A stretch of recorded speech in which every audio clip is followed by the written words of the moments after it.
Do you saw last week, last month space information?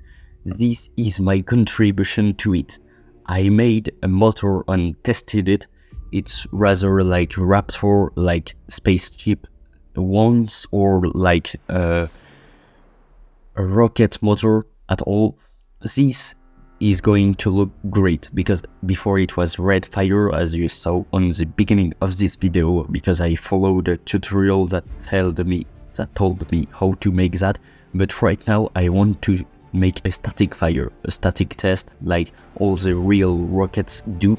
So I made some strong metal parts to just maintain it on the ground while I fire the motor, and then I made some up ones to just take the concrete blocks that I will place in here and just support it.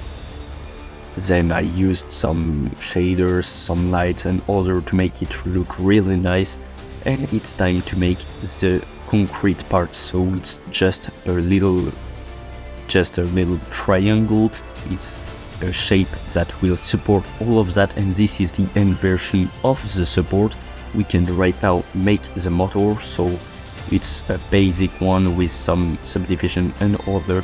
I used just some Boolean tools right now to make this.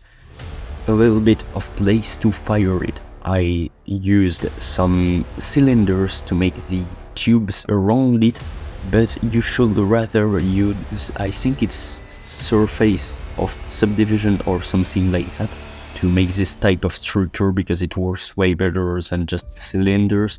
But anyway, I was just trying to make it work. Then I can try to link this to something inside to make it look like it's fueling from somewhere inside.